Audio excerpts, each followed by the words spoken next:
नमस्कार।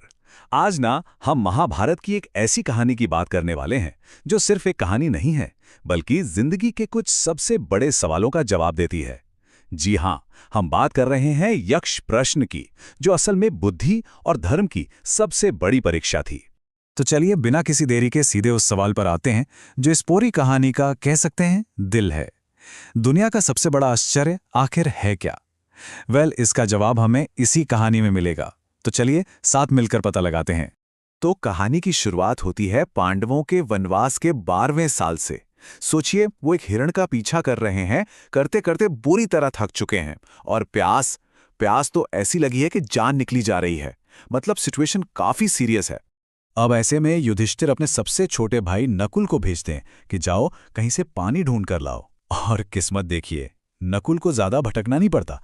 उन्हें जल्द ही एक बहुत ही सुंदर शीशे जैसा साफ पानी का सरोवर मिल जाता है। लेकिन जैसे ही नकुल पानी पीने के लिए नीचे झुकते हैं, एक अनजानी बहुत ही गंभीर आवाज उन्हें रोक देती है। आवाज गूंजती है, ठहरो। ये आवाज थी एक यक्ष की, और ये कोई रिक्वेस्ट नहीं थी, ये एक सीधी सीधी चेतावनी थी। अब सोचिए, कोई प्यास से इतना बेहाल हो तो वो क्या करेगा। नकुल ने उस चेतावनी को नजरअंदाज कर दिया। उन्होंने पानी पी लिया, और जैसे ही पानी पिया वो वहीं बेजान होकर जमीन पर गिर पड़े। अब जब नकुल काफी देर तक नहीं लौटे तो युधिष्ठिर को चिंता हुई। उन्होंने सहदेव को भेजा, वो भी नहीं लौटे। फिर गए महान धनुर्धर अर्जुन और आखिर में महाबली भीम। लेकिन हर किसी ने वही गलती दोहराई। प्यास के आगे सबने उस चेतावनी को अनसुना कर दिया और एक एक कर अपने भाई के पास ही बेजान होकर गिर पड़े। आप समझ सकते हैं माहौल में टेंशन कितना बढ़ गया होगा। परेशान होकर अब युधिष्ठिर खुद उस सरोवर पर पहुंचते हैं और वहां का मंजर देखकर वो सन्न रह जाते हैं। अपने चारों शक्तिशाली भाइयों को जमीन पर बेजान पड़ा देखकर वो फौरन समझ जाते हैं कि ये किसी साधारण दुश्मन का काम हो ही नहीं सकता। मामला कुछ और ही है। और तभी वही आवाज युधिष्ठिर को भी रोकती है। लेकिन युधिष्ठिर अपने भाइयों की तरह जल्दबाजी बिल्कुल नहीं करते। वो समझदारी और धैर्य दिखाते हैं और यक्ष की शर्त मान लेते हैं। वो कहते हैं, आप प्रश्न पूछें, मैं अपनी बुद्धि के अनुसार उत्तर देने की पूरी कोशिश करूंगा। और बस यहीं से शुरू होता है सवालों और जवाबों का वो अद्भुत सिलसिला जो आज भी लोगों को सोचने पर मजबूर कर देता है। यक्ष का पहला सवाल, भूमि से भी भारी क्या है? युधिष्ठिर का जवाब, मां। अगला सवाल, आकाश से भी ऊंचा क्या है? जवाब, पिता। है ना? ये जवाब सुनने में जितने सरल लगते हैं, असल में उतने ही गहरे हैं। अब सवाल और भी गहरे होते जाते हैं। यक्ष पूछते हैं, हवा से भी तेज क्या चलता है? युधिष्ठिर बिना झिझके कहते हैं, मन। और इंसान का सच्चा साथी कौन है? जवाब आता है, धैर्य। ये सिर्फ सवाल जवाब नहीं थे, ये जीवन का पूरा फिलॉसफी था। और फिर आता है वो सवाल जिससे हमने ये किस्सा शुरू किया था। यक्ष पूछते हैं, इस दुनिया का सबसे बड़ा आश्चर्य क्या है? इस पर युधिष्ठिर जो जवाब देते हैं वो सच में हैरान करने वाला है। वो कहते हैं, हर रोज लोग मरते हैं, सब ये अपनी आंखों से देखते हैं, फिर भी जो जिंदा हैं वो ऐसे जीते हैं मानो उन्हें तो कभी मरना ही नहीं है। इससे बड़ा आश्चर्य भला और क्या हो सकता है?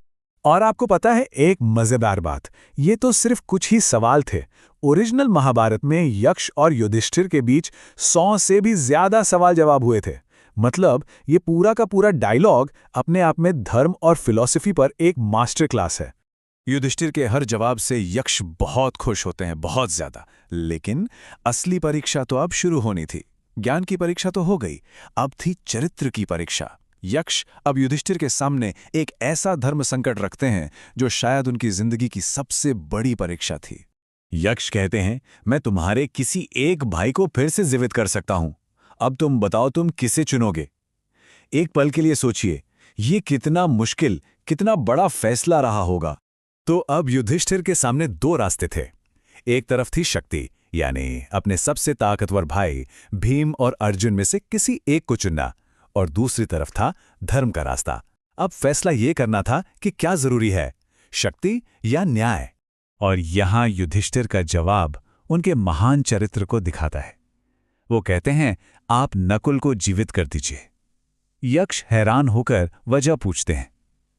तब युधिष्ठिर समझाते हैं, मेरे पिता की 2 पत्नियां थीं, कुंती और माद्री। मैं कुंती का पुत्र तो जीवित हूं। न्याय तो यही कहता है कि माद्री का भी एक पुत्र जीवित रहना चाहिए। इससे बड़ा इम्पार्शियलिटी का उदाहरण क्या हो सकता है? युधिष्ठिर का बस यही जवाब, जिसमें उन्होंने अपनी टीम की ताकत या निजी फायदे के बारे में नहीं, बल्कि न्याय और निष्पक्षता के बारे में सोचा। इस जवाब ने यक्ष को सबसे ज्यादा प्रभावित किया। और तभी वो बड़ा राज खुलता है। यक्ष अपनी असली पहचान बताते हैं। वो कोई और नहीं बल्कि स्वयं धर्मराज यम थे, न्याय के देवता और युधिष्ठिर के दिव्य पिता। ये पूरी की पूरी घटना असल में युधिष्ठिर के धर्म, उनके विवेक और उनके चरित्र की परीक्षा लेने के लिए ही रची गई थी। अपने बेटे को इस कठिन परीक्षा में इस तरह पास होते देखकर धर्मराज बेहद खुश हुए और इनाम के तौर पर उन्होंने न सिर्फ युधिष्ठिर के चारों भाइयों को दोबारा जिंदा कर दिया, बल्कि पांडवों को एक बहुत जरूरी वरदान भी दिया कि उनके अज्ञातवास के आखिरी साल में उन्हें कोई भी पहचान नहीं पाएगा। तो इस पूरी कहानी से हमें क्या सीख मिलती है? देखिए, 3 बहुत बड़ी बातें हैं। पहली, धैर्य यानी पेशेंस, मुश्किल से मुश्किल समय में भी युधिष्ठिर की तरह शांत रहना। दूसरी, विवेक यानी विजडम, ज्ञान की ताकत हमेशा शारीरिक बल से ज्यादा होती है। और तीसरी और सबसे जरूरी बात, न्याय। असली धर्म सिर्फ नियम कानून मानना नहीं, बल्कि सबके लिए निष्पक्ष होना है। और आखिर में ये कहानी हम सबके लिए एक सवाल छोड़ जाती है। अगर कभी शक्ति और धर्म के बीच किसी एक को चुनना पड़े, तो फैसला किस आधार पर होगा? ये एक ऐसा सवाल है जिसका जवाब हर किसी को अपने अंदर ही खोजना पड़ता है। इस पर जरूर सोचिएगा। मिलते हैं अगली बार एक और ऐसी ही दिलचस्प कहानी के साथ।